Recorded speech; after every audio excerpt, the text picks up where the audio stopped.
Hey, ladies, welcome to another self-love conversation. My name is Gloria Ward, and you guys know we only bring you the best women who are in the industry of business, who is in the industry of empowerment. And tonight, we have a woman who is actually doing both. And I just want to tell you, ladies, I need you to get a pen and paper out. I was watching her videos, I was looking at some of the things that she was doing. And if you are a new entrepreneur or a business person, period, you want to be able to listen to some of the things that she is going to talk about tonight. My guest tonight is Miss Latoya Cooper, and she is A-list strategist to new entrepreneurs, explaining to you the importance of a buyer's persona, which I want you to pay attention to, because a lot of people don't discuss that part of business because they don't want you to know that that is the real way that you make money in this industry. So, Latoya, thank you so much for being here, and thank you so much for being, so open in this area of business as well. Yes, thank you so much. I am excited to be here and spend this time with you and connect with your audience and talk about buyer persona and make it a little bit more of a sexier conversation. You know what I'm saying? Because usually when you say that, people are like, what the heck is that? I don't know what that means. I've even met people who are marketing experts who are like, what is that? Exactly. Explain it to me. And most people just call it a customer profile or a customer avatar, but really those different names hold different importance as well. So it's nice to be very, particular about what they are and which one you need in a given moment. Yeah. So first, let's just start at the beginning. How did you get here? How did you know that entrepreneurship was for you and that this line of entrepreneurship was for you? One is I came out the womb an entrepreneur. I was an entrepreneur, really. I was an entrepreneur before I even knew what that was. Okay.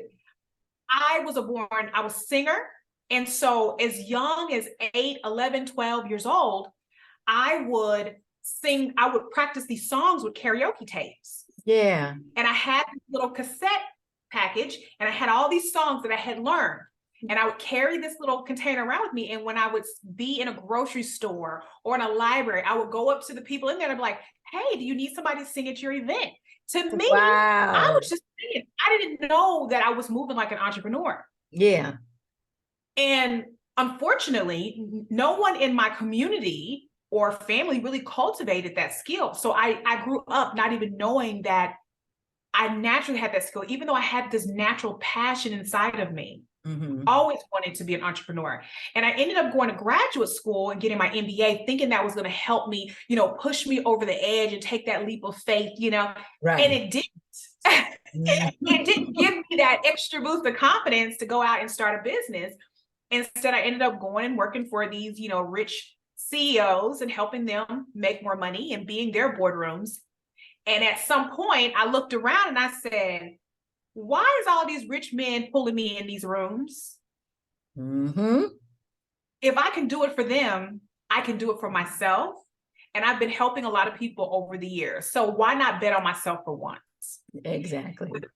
Yes. And here's the crazy part. When I finally made the leap of faith, I walked out thinking I was going to have a particular type of business. And within about 30 minutes after leaving my 6-figure job, I had a very humbling experience that plan was not going to work. And I literally was starting over. I was like, I don't even know what to do, But where I am now, I love it so much. And it really happened by accident because I was sharing videos on TikTok and people were booking with me and I was marketing towards people in the music industry. And the people who were mainly booking with me had nothing to do with music, even though I was talking about it all day. And I was like, why are y'all booking with me? I'm talking about artists. And they're like, we want this skill. We can see these different skills. And so as I'm working with people in different industries, they were all having the same problem. Yeah. And we're having to go back and have this conversation. And I said, this is it. This is what people are needing the most that they're not getting we talk about it just a little bit, but we don't go in enough details of understanding. And this is what causes us to take so long to get off the ground. And I'm a perfect example of that. I would say, I love the story only because, you said you had your six-figure job. You noticed that you were being pulled into these rooms. So you knew you had something, right? And with that something, you said, well, hey, if I'm going to do it here, well, let me see if I could do it for myself. Right. And what I like is, and this is what I want you ladies to see, is that she told you, I had one idea, but then I had to change. And then I thought that I needed to have this MBA. And then I still needed the faith. I still needed the direction to get out there and do what it is that I needed to do for myself. Right. A lot of entrepreneurs, especially new entrepreneurs, when they come into this business, Latoya, is the whole big thing of fear and then not knowing. You are good at a skill, but now you have to cultivate that skill to go ahead and make money, right? And it's scary because now you got all these moving parts, because you're coming from a place where you only did one thing great, right? And now you have marketing, you have finance, you have all this stuff that you have to take care of for yourself. And a lot of entrepreneurs get overwhelmed by that and say, you know what? Hey, I tried, it didn't work out for me. It was just too much stuff to do, right? Where really, like you said, something clicked and I figured it out. And the only way you can figure that out, Latoya, is if you stick and stay. Wouldn't you agree? Talk about it. Talk about it. And like you said, having faith and trusting your journey and trusting what you know, that it's going to show up for you. And for me, I wasn't afraid. I was okay with what happened. I could work through that. If something fell apart, okay, cry a little bit, cry for a couple of days, and get back up and do it again. That's right. But that's just, I love it so much. I enjoy it. It's part of who I am. And I want to mention something else you mentioned about how I noticed that they were pulling me in these rooms. I was trying to get out of these rooms. I was telling them, I ain't trying to go in that room. Why y'all pulling me in this room? Why do you keep using and do my job? That's right. But they saw something in you that they knew they needed in order to get that deal or get that stuff done that only you had. And a lot of people who want to be entrepreneurs and trying to figure out what that is in their own worth, that is one of the things that will tell you what you're good at. If you have people who are pulling you in the rooms and always using you to do different things and relying on you to do different things, and you're saying to yourself, oh, why do they keep choosing me? Oh, they need to pay me more money. No, you need to look at the flip side of that, which is, hey, it might be a gift here that I have. Hey, it might be something that I need to pay attention to because there's something that I have that they need, right? And so now you're on a journey, you figure it out, you're on social media, you figure out what will work for you, right? And now it's not even work, you're just starting to teach. What did that feel like when it clicked for you and you saw all these people booking, and how did that fear come over you like it usually does for some entrepreneurs? Like, am I good enough? I combat that all the time. I just had a conversation with my sales coach. I have a sales coach, and we talked about that today. Imposter syndrome, feeling good enough, to demand my value and things like that. So yes, that's a valid conversation. And she's mentioned, she said that energy transforms into different places in your life. Once you overcome it in one area, it shows up in another area. And I'm like, oh, I'm not looking forward to that. But she gave me insight, so at least I know what to look forward to. But it's normal, right? Because you're walking into new territory, you're walking into something where you're like, okay, can I really perform the way I'm supposed to, right? But what you got to understand is that you've been doing it for so long, right? It's just that you have to just keep performing and keep getting better. And you won't know that. You won't know if you're good enough until you get started and you get out there, right? So when That you is great. when you are working with new entrepreneurs, what is the biggest challenge that you face outside of teaching them your philosophy on what the buyer's persona is? What else is the biggest thing challenge that you deal with? Yes. The first one is actually believing in themselves. Wow. That right there is the biggest hurdle. Wow.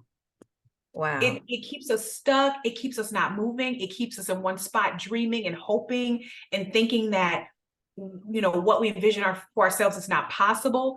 But we don't know because we're too afraid, like you said, to just trust and move forward and see what happens. Mm-hmm. And that's really hard to help some people overcome. Sometimes you just got to share and step back and let them figure it out on their own. I Right. happen to be someone just like that, right? Like Mm-hmm. where I knew what my future was or what I felt on me, right? But I was afraid to take that step, and it took time, it took years. Right. And so we're all on different paths and journey. The second one is women overcoming the fear of pissing people off. And what I mean by that is playing it so safe that the business can't become and develop what it's supposed to be. Mm-hmm. We don't want to hurt anybody's feelings. That's right. Because and it doesn't even have to be mean. It could be just You don't want to be just too loving on your aggressive. You don't want to do all these exactly. things. Yep. And Mm-hmm. you hold yourself back from being true to yourself, and your customer and your client and your fan wants you, the authentic Exactly. you. Mm-hmm. And one thing that I share a lot is you need to have their back. They need to see that you're firm in your beliefs and what you stand for, and you can connect in that space. And if you're wavering, they're going to go somewhere else. Right.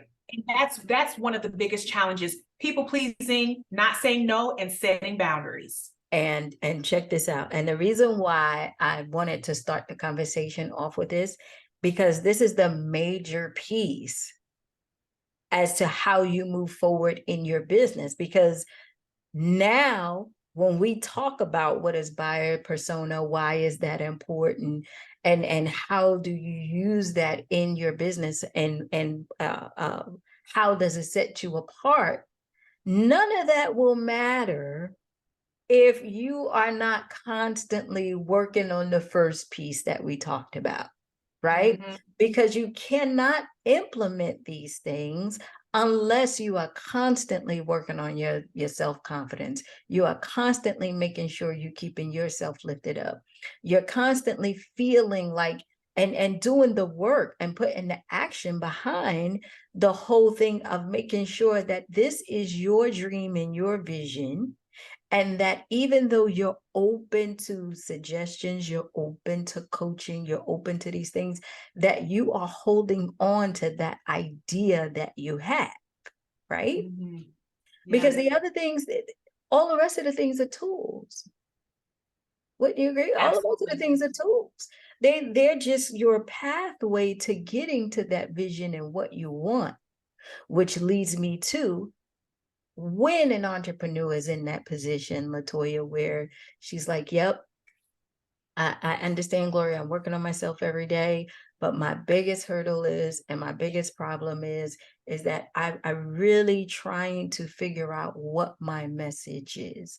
I'm really trying to figure out how I fit with what I do.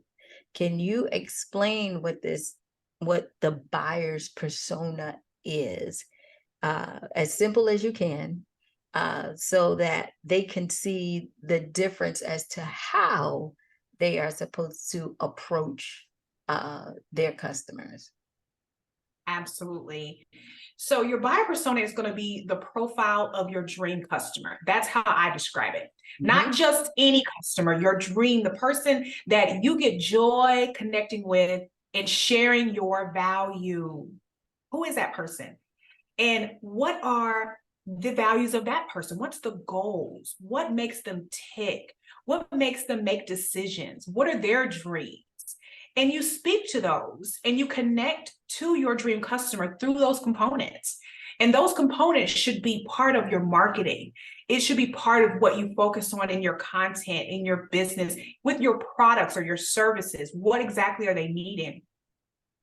Your website, it has so much to do with how your website converts and who it converts with, all the way down to the price of what you are selling your product or service for. Your buyer persona is going to influence that. Your customer is going to influence that. Mhm. Absolutely. Absolutely. And so, when you're looking at it, ladies, and you're saying, okay, well, is that considered to be market research? Do I go out and do what they tell me, drive around the neighborhood, look at the different zip codes, look at different things? Is that what you're saying, Latoya? Definitely research, definitely data, market research. It's a hub to house a lot of that information Hmm. and to understand this person, this one person. How do I connect with this person?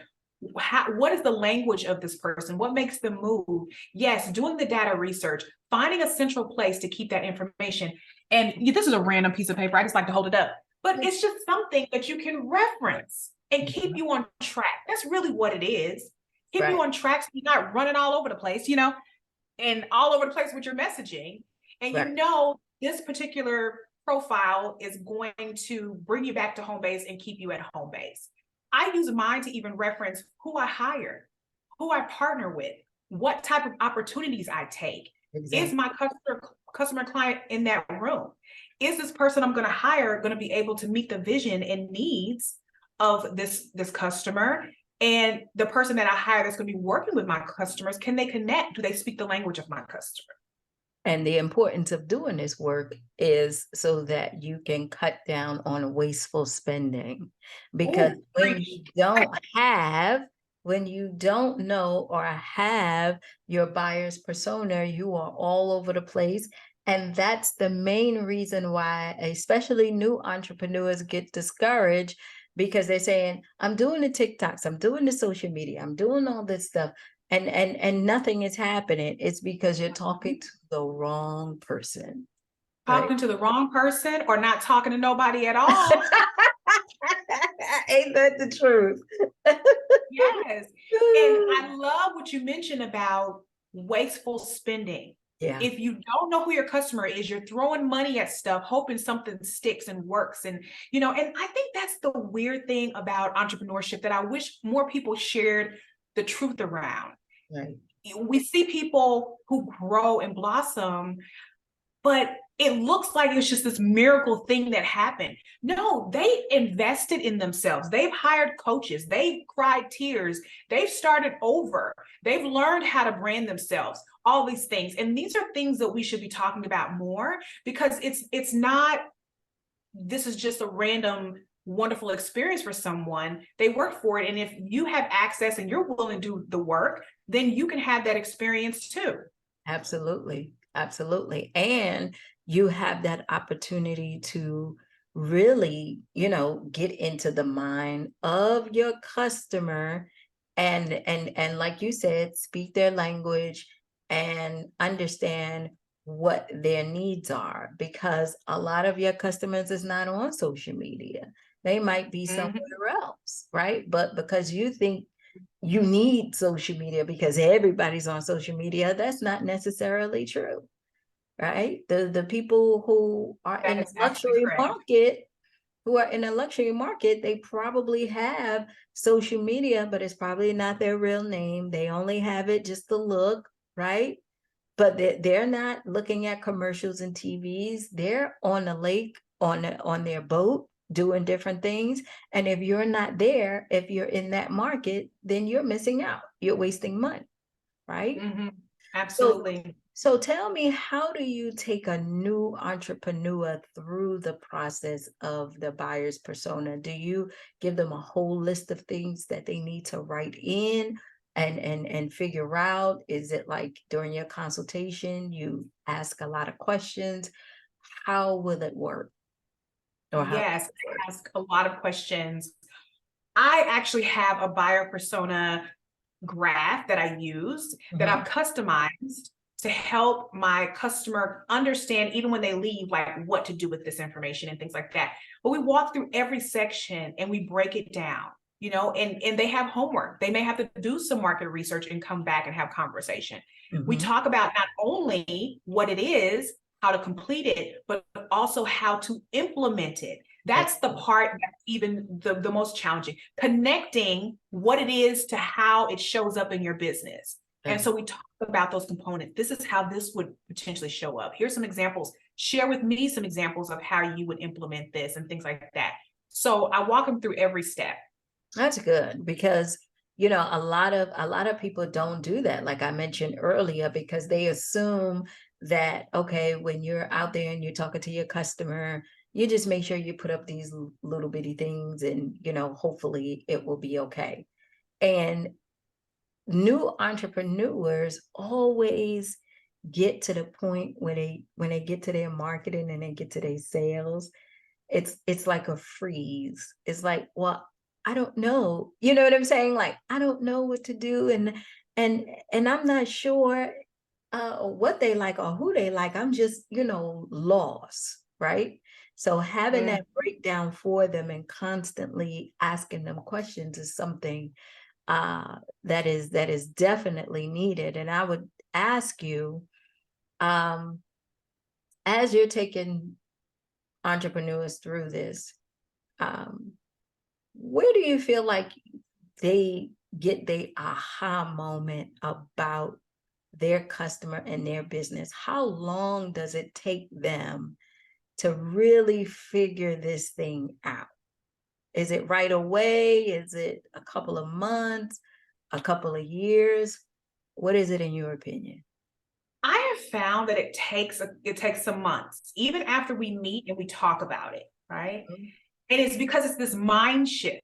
That's And right. it really does have a lot to do with how we're socially conditioned to interact in the world and how that's actually the opposite of building a successful business. We're taught to go in the room and throw our business card out at That's everybody, right. right? That's So right. we treat our business like that, like open it up for everybody. And That's right. then when you tell them, no, don't do that, it's for one person, the hump is okay, it's I hear you, but I don't want to exclude anybody. But what if somebody doesn't buy or no one is going to buy because I'm That's right. no, the opposite effect happens. Mhm. Opposite effect. And that actually seeing that happen and witnessing is the hardest part. Letting the opportunity of that actually happening is the hardest part. And it's so funny because when you were saying that, I was just thinking also, uh, the barrier that a new entrepreneur has to understand and break through is that you have to come outside of yourself and constantly think about your customer. You can't be thinking about how many sales you need to get and how much money is this going to cost, and uh, it is not about you. Whatever it is that you have, you're providing a service for that person. So you're always thinking about them, not yourself, right? And Mhm. that's hard because you're also thinking about how am I going to support myself? How I'm going to do this?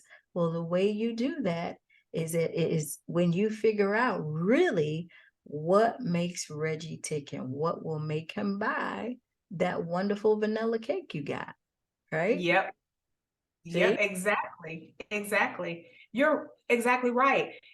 It's not about us. It's about the customer. And like you said, it's this, but I want something out of it, or I need something out of it. Well, focusing on the customer and adding value is going to get you what you want at the end of the day. That's going to happen. That's inevitable. Your customer, your client, your fan, they want to see you succeed. They want to back you up. And you help them win, they're going to help you win. So yeah, for sure. So so Latoya, take us through the steps. You're a new entrepreneur. They want to be able to sign up with you to get started. How does that happen? Absolutely. So via social media, they can click the link in my bio and they can set up a consultation with me. The consultation is 30 minutes. Or if they're feeling like I'm not quite ready for a consultation, they can sign up for a free training. I have a training that's called What is a Buyer Persona and Why You Need It. And I host this training for a reason, is because what I was finding is people just didn't know what a buyer persona was. Right. And so I just wanted to create space for them to learn about what it is. And from there, we discuss where they are, where they want to be, where they see me as supporting them in that process. And we go from there, whether it's a one-on-one group training, or if it's, I just need some support in a particular area, we talk about that. My background is also rich in just business development, building out business as well. So if there's something else that is not necessarily the buyer persona, but they have questions about, or if I feel like they have a need, we will discuss that and talk about that in those opportunities as well. And it's always, remember, it's always something else before it's the real thing, right? It's always something else before you get to the real thing. And so give us that social media so we would know where to go. And is your free training, is it on demand, or do you hold it any particular part of the month? How does that work? Yes. So the free training is held every Tuesday at 11 a.m. Central Time, and it's live for now. It's live for now. And the reason why I do that is because it's my way of market research. And also it gives my potential clients an opportunity to really get closer to me and see how the training experience would be once they go further with me. And then you can find me on social media, mainly on TikTok at A-List Business Strategist. A-List Business Strategist. A-List Business Strategist. Latoya, thank you so much for this conversation. Most definitely, we're going to make sure that we get the free training out, because we have a lot of new entrepreneurs who come in, and we focus on, self-love, and we, focus on business, but the whole buyer's persona part that you provide is very needed, because that makes or breaks someone's business. And it doesn't matter, ladies, if you have a brick and mortar, if you have an online business, if you are an author, everybody has to know about their buyer's persona, right? Everybody has to know what it takes to actually step out of yourself and provide value for your customer. The reason why you're getting in business is because it's something that you have that they need to make their lives better. And if you don't know how to speak to that, then you need to let Latoya Cooper actually help you. So please say your TikTok one more time, and let's go ahead and flood her emails with a whole bunch of consultations. Yes, you can find me on TikTok at A-List Business Strategist, A-List Business Strategist, or you can visit thinkpinkpersona.com. Thinkpinkpersona.com. All right, Latoya, thank you so much for being here, and you enjoy the rest of your night, okay? Thank you. Bye-bye. Bye.